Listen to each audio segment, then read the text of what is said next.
അനന്ത, ഞാനാ കുട്ടികളെ നോക്കിക്കോട്ടെ.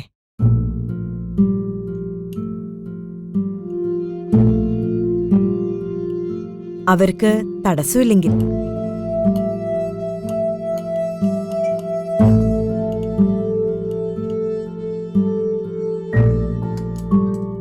എന്തായാലും ഈ ജന്മത്തിലൊരു വിവാഹം കഴിച്ച് കുട്ടികളുടെ അമ്മയാവാനുള്ള യോഗം എനിക്കില്ല. കുഞ്ഞിനെ ദത്തെടുക്കണം എന്നായിരുന്നു ആഗ്രഹം. ആഗ്രഹിച്ചിട്ടുണ്ട്, ശ്രമിച്ചതുവാ. അവരുടെ അമ്മയായിട്ടല്ലെങ്കിലും അവരെ വളർത്തി പഠിപ്പിക്കുന്നതിന് അനുവാദം കിട്ടുമെങ്കിൽ അതെനിക്ക് വലിയ സന്തോഷമാ. ഒരായക്കോ സെർവന്റിനോ കൊടുക്കുന്ന പൈസ ഒഴിവായി കിട്ടും.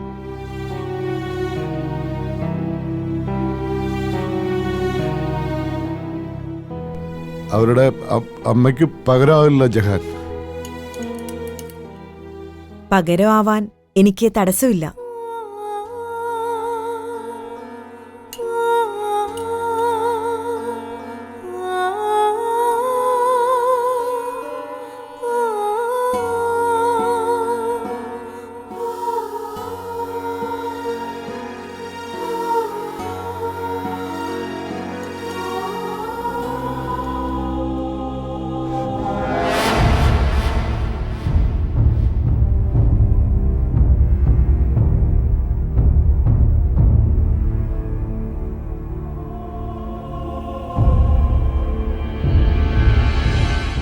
അനുപമ, ഇതാണ് ആൻസി വർഗീസ്.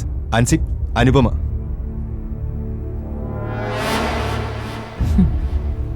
നിങ്ങളാണ് ആ സ്ത്രീ അല്ലേ?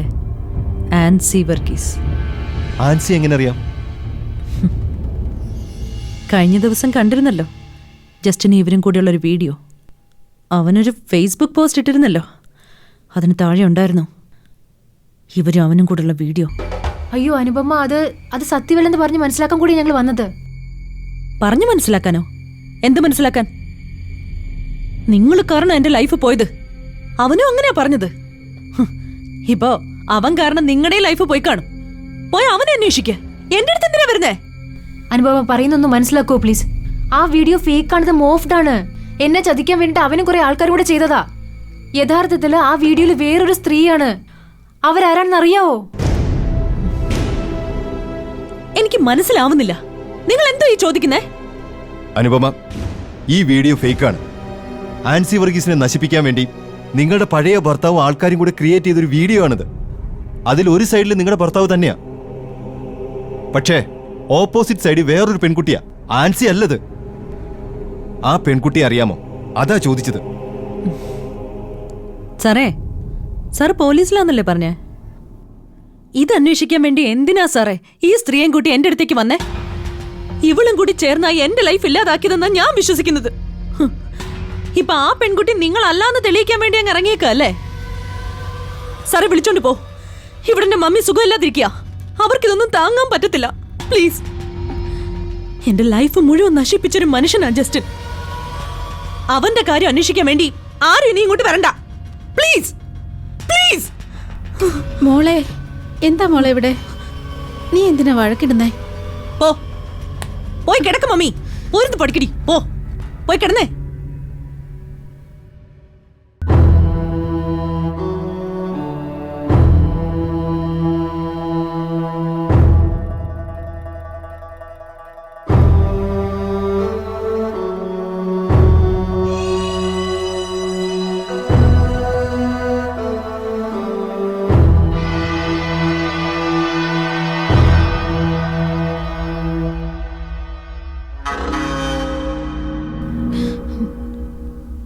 അനുപമ, ഞാൻ പറയുന്ന ഒന്നും മനസ്സിലായി. പ്ലീസ്. ഞാൻ വല്ലാതെ വെറുത്തു പോയൊരു സ്ത്രീയാ നിങ്ങൾ. എന്റെ മുമ്പിൽ വരരുത് പ്ലീസ്.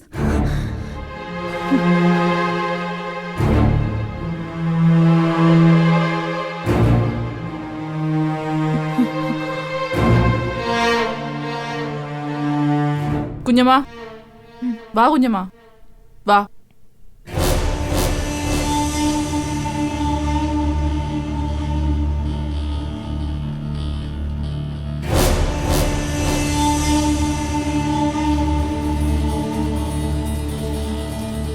അതെ അനുപമ, അങ്ങനെ പൂർണ്ണമായിട്ട് ഇതിൽ നിന്ന് ഒഴിഞ്ഞു പോകാൻ പറ്റില്ല. ആ പാവം ആൻസി വർഗീസ് ചതിക്കപ്പെട്ടതിന്റെ പിന്നിൽ കുറെ ഇഷ്യൂസ് ഉണ്ട്. അതില് നിങ്ങളുടെ പഴയ ഭർത്താവും ഉണ്ട്. അതിന്റെ പേരിൽ എന്ത് തരത്തിലുള്ള അന്വേഷണമായാലും ആ അന്വേഷണ പരിധിക്കുള്ളിൽ അനുപമയും വരും. അതുകൊണ്ട് ഞാൻ ഇനിയും വരും.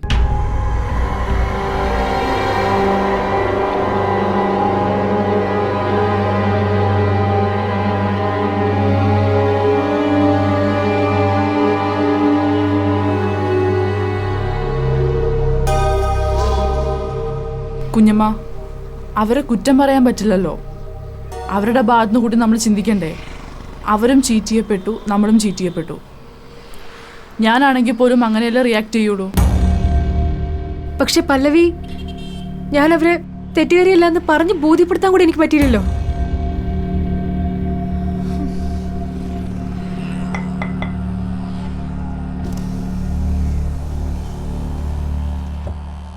ഈ വീഡിയോ ഇപ്പൊ അവന്മാര് തന്നെ പ്രചരിപ്പിക്കുക. നാളുകൾക്ക് മുമ്പ് കുറച്ചുപേരെ ശ്രദ്ധിച്ചിരുന്നുള്ളൂ. ഇപ്പൊ അതൊരു വാർത്ത കൂടിയായി. എല്ലാവരും ഷെയർ ചെയ്യാൻ തുടങ്ങി. സാറേ, ലീഗലി ഒന്നും ചെയ്യാൻ പറ്റില്ലേ? സൈബർ ഡിപ്പാർട്ട്മെന്റിനും പോലീസിനും ഒന്നും ചെയ്യാൻ പറ്റില്ലേ? സൈബർ ഡിപ്പാർട്ട്മെന്റിന് കാര്യങ്ങളൊക്കെ ചെയ്യാൻ പറ്റുമായിരുന്നെങ്കിൽ എന്റെ പല്ലവി ഞാൻ ഇങ്ങനെ വിഷമിക്കുമായിരുന്നോ? ഹേയ് ആൻസി, നിരാശപ്പെടാതെ. അവരെ തെറ്റിദ്ധരിച്ചെങ്കിൽ അങ്ങനെ തന്നെ ഇരിക്കട്ടെ. നമ്മളൊരു ശ്രമം നടത്തി. അവന്റെ വീടറിയാ, അവന്റെ വേറെ അബൌട്ട്സ് അറിയാം. അതിൽ കുറച്ചൊക്കെ നമുക്ക് കിട്ടി. ഞാൻ KG സാറിന്റെ അടുത്ത് സംസാരിച്ചു. സാർ എന്ത് പറഞ്ഞു? സാർ അറിഞ്ഞോ ഇതൊക്കെ? അറിഞ്ഞു. സാറ് പറഞ്ഞത് നമ്മൾ ബാംഗ്ലൂർ വരെ പോകേണ്ടി വരുമെന്നാ. നാളെ കഴിഞ്ഞ് നമ്മൾ ബാംഗ്ലൂർ വരെ പോകാൻ തീരുമാനിച്ചേക്കുക. മാത്രമല്ല, അവൻ കേരളം വിട്ടിട്ടില്ലെന്നാ സാറ് പറയുന്നത്. അനന്തനെയും പന്തളം ബേബിയൊക്കെ വാച്ച് ചെയ്യാൻ നമ്മൾ ആളെ വിട്ടിട്ടുണ്ട്. അവരുടെ മൂവ്മെന്റ് സ്റ്റഡി ചെയ്യുകയാണ്. മാത്രമല്ല, ബേബിയുടെ മൊബൈൽ ട്രാക്ക് ചെയ്യാനുള്ള ഏർപ്പാടും ചെയ്തിട്ടുണ്ട്. എങ്കിൽ അയാൾ എവിടെയുള്ളതെന്ന് ഉറപ്പായിട്ടും അറിയും. സാറേ, അങ്ങനെ ആളെ കണ്ടുപിടിച്ചാലും അന്ന് അവനെന്റെ മുഖത്ത് നോക്കി പറഞ്ഞ കാര്യങ്ങളൊക്കെ തന്നെയല്ലേ അവൻ ആവർത്തിക്കാൻ പോകുന്നത്. അവൻ പറയുന്ന സത്യമാണെന്ന് എല്ലാവരും വിശ്വസിക്കുകയും ചെയ്യും. ആദ്യം അവനെ കിട്ടട്ടെ ആൻസി. അവനെ കൊണ്ട് എല്ലാം പറയിപ്പിക്കും. അതിന് ചില മെത്തേഡൊക്കെ ഉണ്ട്. പോലീസ് സപ്പോർട്ടും ലീഗൽ സപ്പോർട്ടും വേണ്ടി വരും. അതൊക്കെ സാറ് പ്ലാൻ ചെയ്തിട്ടുണ്ട്. രാത്രി അങ്ങ് ചെല്ലണ്ടേ? ലേറ്റ് ആവും. പോവാം.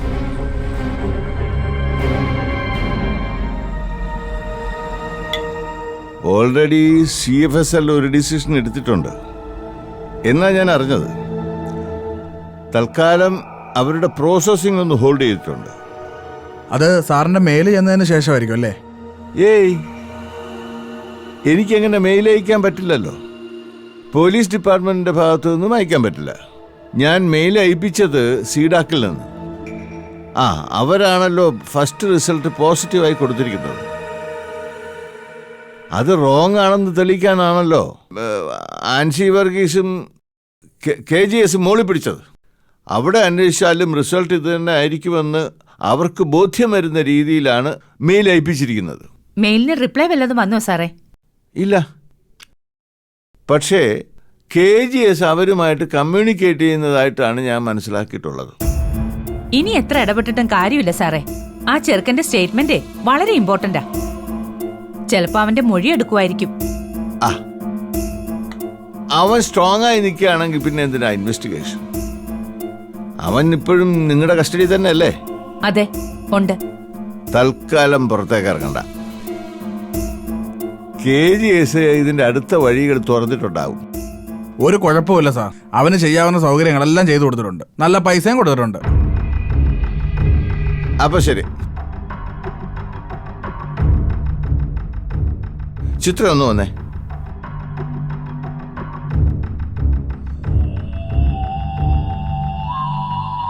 അതെ, ഈ CFSL ഉറപ്പായിട്ടും ജസ്റ്റിൻ ഡിസൂസയെ വിളിപ്പിക്കും.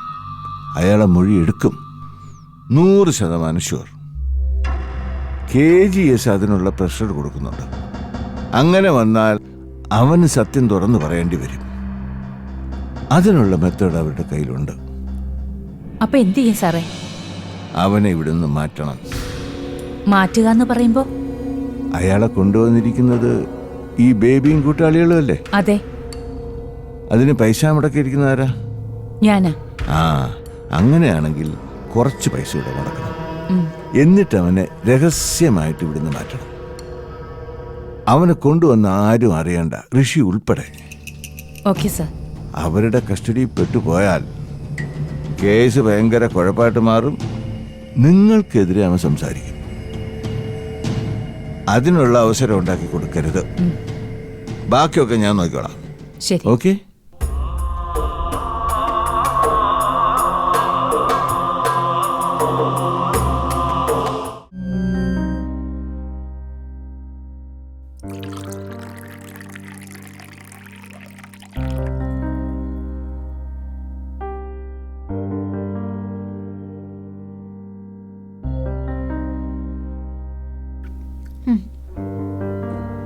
മതി. നിങ്ങൾ എവിടുന്ന ഭക്ഷണം കഴിച്ചേ? ഇനി എത്താറായപ്പോ ഞാൻ നിർബന്ധിച്ച് കഴിപ്പിച്ചതാ ആൻസിയെ. കിടന്നില്ലേ? റിങ്ങുണ്ട്. റഷീനെ 8 മണി കഴിഞ്ഞാൽ പിന്നെ കിച്ചണും പൂട്ടും ഫോണും ഓഫാക്കും. ഇന്നെന്തായാലും റിങ്ങുണ്ട്. കൊടുവള്ളിയുടെ വൈഫിന്റെ ചേച്ചിയുടെ മോളാണോ ബാംഗ്ലൂരുള്ള? ആ റസിയ എൻ്റെ കൂടെ പഠിച്ചതാ. ഇവര് വലിയ ഫ്രണ്ട്സാ. അവളൊരു ആഡ് മേക്കിംഗ് കമ്പനിയിലാണ് വർക്ക് ചെയ്യുന്നത്. ഇന്നലെ എന്നെ വിളിച്ചായിരുന്നു, ഇങ്ങോട്ട് പോരുവാന്ന് പറഞ്ഞു. അപ്പൊ റിസി വിചാരിച്ചാൽ അവനെ കുറിച്ച് എന്തെങ്കിലും വിവരങ്ങൾ അന്വേഷിക്കാൻ പറ്റുമല്ലോ. ആ ഉറപ്പായിട്ടും പറ്റും കുഞ്ഞമ്മ. ആ റഷീന, എടി നിന്നെ എത്ര നേരമായിട്ട് വിളിക്കുന്നു? ഒരു അത്യാവശ്യ കാര്യം പറയാനുണ്ടായിരുന്നു. റസിയ മോള് കിടന്നോ? എടി അവളെ കൂട്ടുകാരി പല്ലവി എൻ്റെ അടുത്തുണ്ടേ. അവൾക്ക് എന്തോ സംസാരിക്കാനുണ്ടെന്ന്. നീ അവളെ കയ്യിലൊന്ന് കൊടുക്ക്. ആ മോളെ റസിയ, നിന്റെ ഫ്രണ്ട് ഉണ്ടല്ലോ പല്ലവി, അവൾ എൻ്റെ അടുത്തുണ്ട്. 1-2 കാര്യങ്ങൾ അറിയാനാ. ഞാൻ കൊടുക്കട്ടെ? ശരി. ആ റസിയ. സാറേ, അങ്ങനെയുണ്ടെങ്കിൽ ആ റസിയെ കൂടെ കൂട്ടി നമുക്കൊന്ന് പോയാൽ ആ മീഡിയയിലുള്ള ആൾക്കാരുടെ കയ്യിൽ നിന്ന് ജസ്റ്റിൻ്റെ ഡീറ്റെയിൽസ് എടുക്കാം. ഒരാളെ കിട്ടിയാൽ മതി, ബാക്കി നമുക്ക് പൊക്കാം. എന്തായാലും പലവി സംസാരിക്കട്ടെ. എന്നിട്ട് നമുക്ക് നാളെ ഒന്ന് ബാംഗ്ലൂർ പോവാം, ആഫ്റ്റർനൂൺ ഫ്ലൈറ്റിൽ. സാറേ, ഞാൻ അനന്തനെ കണ്ടായിരുന്നു. അതും കൂടെ പറയാനാ ഞാൻ ഇങ്ങോട്ട് വന്നതേ. സാർ അവിടെ കുഞ്ഞുങ്ങളെടുത്ത് പോകുന്നു പറഞ്ഞായിരുന്നല്ലോ, അവിടെ വെച്ചാണ് അനന്തുനെ കണ്ടത്? അല്ലല്ല, എന്നെ ആ ഗേറ്റ് കയറ്റത്തില്ലല്ലോ. അവിടെ ആ വർഗീസ് എന്ന് പറഞ്ഞ ഞാൻ പറഞ്ഞു വിട്ട ഒരുത്തനുണ്ട്. എൻ്റെ കെയർ ഓഫിൽ അവനവിടെ പണി കിട്ടിയത് തന്നെ. പക്ഷേ ഇപ്പം എൻ്റെ തലവട്ടം കണ്ട അവൻ ഗേറ്റങ്ങ് പൂട്ടുക. അനന്തം മുതലാളിയോട് വലിയ വിധേയത്വ. അയാളെ എവിടെ വെച്ചാ കണ്ടേ? ആ അതാ പറഞ്ഞു വരുന്നത്. ഹോട്ടൽ സഫേരയിലെ സിനിമയുടെ ഡിസ്കഷനുമായിട്ട് അവിടെ എല്ലാവരുമായിട്ട് ഡിന്നർ കഴിക്കാൻ വന്നിരിക്കുക. ആ നൂർജഹാൻ എന്ന് പറഞ്ഞ നായികയില്ലേ, അവളും ഉണ്ടായിരുന്നു. എന്നെ കണ്ടപ്പോഴത്തേക്കേ അവളിങ്ങ് ഓടി വന്നു. അവളാ പറഞ്ഞത് അനന്തന്റെ പടം ഡിസംബർ 7-ാം തീയതി തുടങ്ങുകയെന്ന്. ഭയങ്കര ആഘോഷം നടക്കുമായിരുന്നു. എന്നിട്ട് നിങ്ങളെ അയാൾ കണ്ടില്ലേ? എനിക്ക് മുഖം തന്നില്ല, പക്ഷെ ഞാനങ്ങ് ഇടിച്ചു കയറി. ഞാൻ 2 അടിച്ചിട്ടുണ്ടായിരുന്നു. അതുകൊണ്ട് സംസാരിക്കാനും നല്ല മൂടായിരുന്നു. വിളിച്ച് മാറ്റി നിർത്തി സംസാരിച്ചു. എന്നിട്ട് എന്താ പറഞ്ഞത്? ഈ ജസ്റ്റിൻ എവിടെയാ ഉള്ളതെന്നല്ലേ നമുക്കറിയേണ്ടത്. അതായിരുന്നു മനസ്സിൽ. പക്ഷെ ഞാൻ ചോദിക്കുന്നതിന് മുമ്പ് അനന്ത ഇങ്ങോട്ട് പറഞ്ഞു, ജസ്റ്റിനെ കൊണ്ടുവരാൻ മുൻകൈ എടുത്തത് അനന്തനാണെന്ന്. അതിന് പണം മുടക്കിയതും അവനാ. ആൻസി വർഗീസും അവരുടെ അന്വേഷണവും പൂർത്തിയാവണമെങ്കിൽ അവൻ വരണമെന്ന്. ഈ ജസ്റ്റിൻ അത് എവിടെ വരെ ചെന്ന് പൂർത്തിയാക്കണമെന്ന് നമ്മളല്ലേ തീരുമാനിക്കുന്നത്. എന്നിട്ട് അവൻ എവിടെ ഉണ്ടെന്ന് പറഞ്ഞോ? ഏയ്, അത് പറഞ്ഞില്ല. പിടിയരുന്നില്ല അവൻ. പക്ഷെ ഒരു കാര്യം പറഞ്ഞു, അനന്തനും ജസ്റ്റിനും ഒറ്റ കെട്ടാണെന്ന്. ആ ചക്രവാണി ഉണ്ടായിരുന്നു, അയാളും അത് തന്നെയാ പറഞ്ഞത്. അവരിപ്പോൾ ആത്മമിത്രങ്ങളാ. അനന്തനും ജസ്റ്റിനും ഒരുമിച്ച് നിന്ന ഈ ആൻസി വർഗീസ് എന്തോ ചെയ്യുമെന്ന്. ആൻസിയുടെ പഴയ കാമുകൻ ജസ്റ്റിനും പഴയ ഭർത്താവ് അനന്തനും ഒരുമിച്ചതില് അവർക്ക് വലിയ സന്തോഷമാണെന്ന്. എന്നിട്ടൊരു വാണിങ്ങും എൻ്റെ നേരെ. ഞാൻ സൂക്ഷിച്ചോളാം.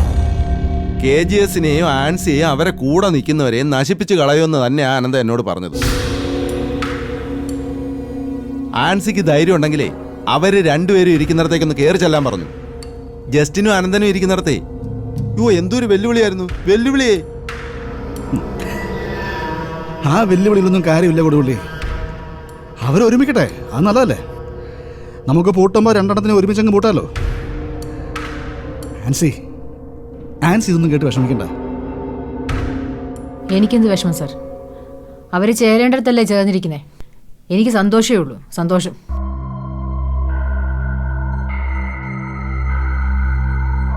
സർ, ഈ റസിയയ്ക്ക് ജസ്റ്റിനെ കുറിച്ച് നന്നായിട്ട് അറിയാം. ഇൻഡസ്ട്രിയിൽ ഒരു ബ്ലാക്ക് മാർക്ക് ഉള്ള ആളാ. ആരും വർക്കൊന്നും കൊടുക്കാറുമില്ല. പിന്നെ വേറെ ചില ഫീമെയിൽ ഇഷ്യൂസ് എല്ലാം ഉണ്ടാക്കിയിട്ടുണ്ട്. ഇയാളുടെ ഭാര്യ മടിവാള എന്ന സ്ഥലത്താണ് താമസിക്കുന്നതെന്ന്. പിന്നെ അവർക്ക് സ്വന്തമായിട്ടൊരു ഫ്ലാറ്റും ഉണ്ട്. ബാക്കി ഡീറ്റെയിൽസ് അന്വേഷിച്ചിട്ട് റസിയെ പറയാന്ന് പറഞ്ഞു.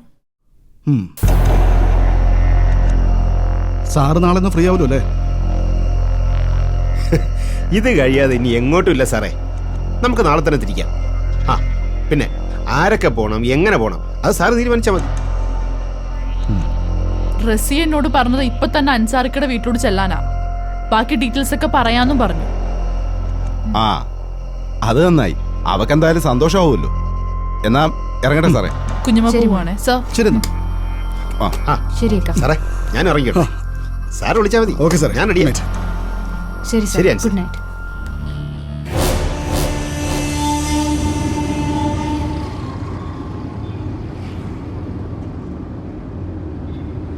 ഈ ജസ്റ്റിന്റെ ഭാര്യയെ കണ്ടായിരുന്നോ പല്ലവി? കണ്ടിരുന്നു. അവർ ഡിവോഴ്സ് ചെയ്തിട്ട് കുറെ കാലമായി. ഒരു മോളും ഉണ്ട്. അവർ വേറെ കെട്ടിയിട്ടൊന്നുമില്ല. അവരും അമ്മയും മോളും ഒരു ചെറിയ ഫ്ലാറ്റില്. അയാളെ എങ്ങനെയെങ്കിലും കണ്ടുപിടിച്ച് കൊണ്ടുവരുന്നവരെ ഒരു സമാധാനവും ഇല്ല. അയാൾ രാജ്യം വിട്ടുപോയാൽ തിരിച്ചുകൊണ്ട് വരാനേ വലിയ പാടാന്നാ സാറ് പറഞ്ഞത്. അൻസാർക്ക് വിചാരിച്ച ഈ സിനിമ കണക്ഷൻസ് വെച്ച് ബേബിയുടെ മൂമെന്റ്സ് മനസ്സിലാക്കാൻ പറ്റില്ലേ? പറ്റും. ഞാനത് മൂവ് ചെയ്തിട്ടുണ്ട്. മേക്കപ്പ് മാൻ സജീന്ദ്രനില്ലേ, പന്തളം ബേബിയുടെ വലിയ കയ്യാ, വലിയ ഫേമസാ. ആശാൻ ഇടയ്ക്കിടയ്ക്ക് വിളിക്കും. വലിയ ഗുലാനാന്നേ. ഇപ്പൊ ഋഷിയായിട്ട് കയറി അങ്ങ് ഒട്ടിയിരിക്കുക. ഞാൻ ഋഷിയുടെ മമ്മിയോടെ അവൻ എവിടെയുണ്ടെന്നൊക്കെ അന്വേഷിക്കാൻ പറഞ്ഞായിരുന്നു. പല്ലവിക്ക് മമ്മിയായിട്ട് കമ്മ്യൂണിക്കേഷൻ ഉണ്ടോ? മമ്മി എന്നും വിളിക്കും. അവർക്ക് വലിയ വിഷമോ ഋഷിയുടെ കാര്യത്തില്. ഈ പ്രിയയുടെ കുഞ്ഞിന്റെ കാര്യമൊക്കെ മമ്മിക്കറിയോ? അതൊക്കെ അവൻ ആദ്യമേ പറഞ്ഞിരുന്നു. എന്റെ കല്യാണ സമയത്ത് അവരത് ഒതുക്കിയതല്ലേ. പക്ഷെ ഇപ്പൊ മമ്മി സപ്പോർട്ട് ചെയ്യുന്ന അവനെ അല്ല, എന്നെയാ. ഞാൻ ലീഗലി സെപ്പറേറ്റ് ചെയ്യണമെന്ന് അവർ പറയുന്നേ. വലിയ സപ്പോർട്ടാ മമ്മി എനിക്ക്. അവനെ ആണെങ്കിൽ സപ്പോർട്ടിട്ട് ചെയ്യുന്നുമില്ല. മമ്മി പറയുന്നത് എന്താണെന്നറിയോ? പ്രിയം കുഞ്ഞിനെ അവനെ കൊണ്ട് ഏറ്റെടുപ്പിക്കണമെന്ന് സ്ട്രോങ് ആയിട്ട് പറഞ്ഞു മമ്മി. അത് വലിയ വഴക്കായിരുന്നു വീട്ടിലതും പറഞ്ഞ്. എങ്ങനെയെങ്കിലും ആ റാസ്കലിനെ ഒന്ന് കണ്ടെത്തിയാൽ മതിയായിരുന്നു.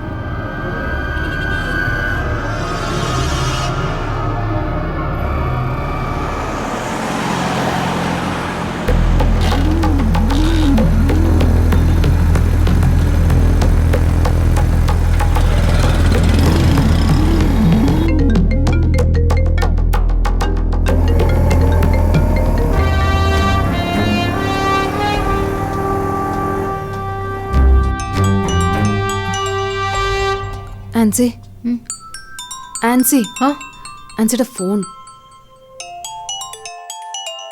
അൻസാരൊക്കെയാണല്ലോ. ആ റസിയായിട്ട് സംസാരിച്ചപ്പോ എന്തെങ്കിലും ഇൻഫർമേഷൻ കിട്ടിക്കാണും. അൻസാർക്ക എന്താ ആക്സിഡന്റോ? പല്ലവിക്ക് എന്താ പറ്റിയേ? ഹോസ്പിറ്റലോ? എന്താ ആൻസി? ഞാനിവിടെ സാറിനെ വിളിക്കാം. ശരി അൻസാർക്ക. എന്താ പറ്റി? എന്താ? അവര് രണ്ടുപേരും കൂടി ഇവിടുന്ന് പോയില്ലേ? ആ കാർ ആരോ പഞ്ചറാക്കിയത്രേ. പല്ലവി ഇറങ്ങി നോക്കിയപ്പോഴത്തേക്ക് വേറൊരു വണ്ടി വന്ന് ഇടിച്ച് തെറിപ്പിച്ചെന്ന്. എന്നിട്ട് പല്ലവിക്ക് എന്തെങ്കിലും പറ്റിയോ? ഹോസ്പിറ്റലാണെന്ന്. ഞാൻ സാറിനെ വിളിക്കാം.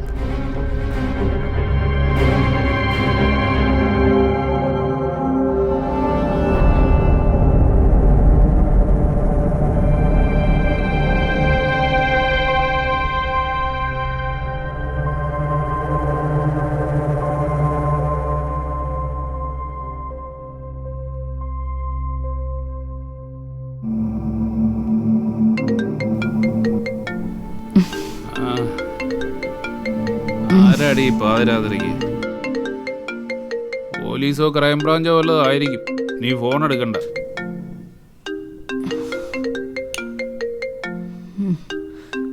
പരിചയമില്ലാത്ത നമ്പരാ. Land phone ആണോടി?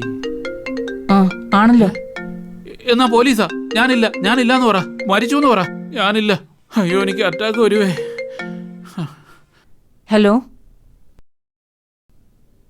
എവിടെ? സിറ്റി ഹോസ്പിറ്റലോ? പല്ലവി കൃഷ്ണനോ? അതെ, പല്ലവിയുടെ വീടാ. എന്താ സാർ? ആക്സിഡന്റോ? എപ്പോഴായിരുന്നു?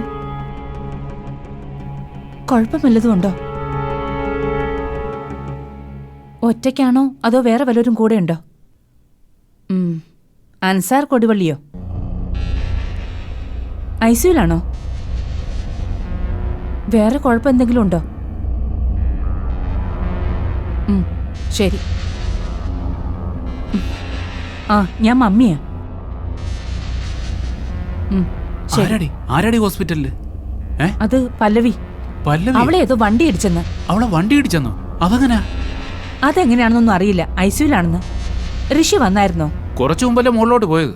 ആ, നിങ്ങളൊന്ന് വന്നേ.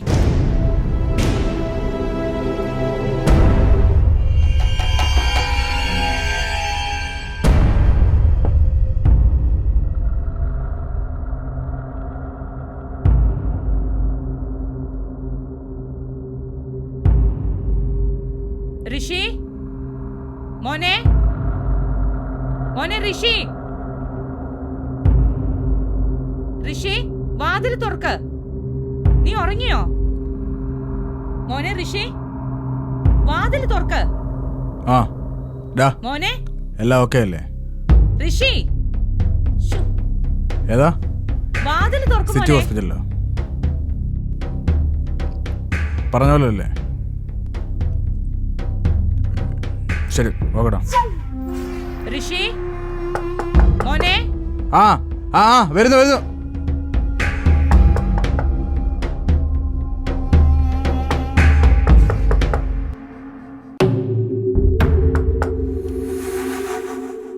മോനെ. ആ തുറക്കുവാ. മോൻ ഉറങ്ങിയായിരുന്നോ? ഇല്ല മമ്മി. എന്താ? പല്ലവിയെ വണ്ടി തട്ടിയെന്ന്. ഐസിയുല, സിറ്റി ഹോസ്പിറ്റല്. അതിനിപ്പോ ഞാനെന്തോ വേണ്ടേ? അവൾ എന്റെ ആരാ?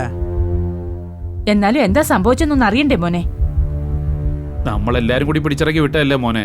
വല്ലതും സംഭവിച്ചാൽ നമുക്കല്ലേ അതിന്റെ ഉത്തരവാദിത്വം. ശരിയാ മോനെ, എന്താ സംഭവിച്ചെന്നെങ്കിലും ഒന്ന് പോയി അന്വേഷിക്ക. എന്തിനാ മമ്മി?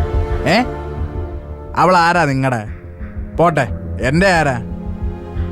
ഈ വീട്ടിൽ അംഗമാണോ? ആണോ? പറ.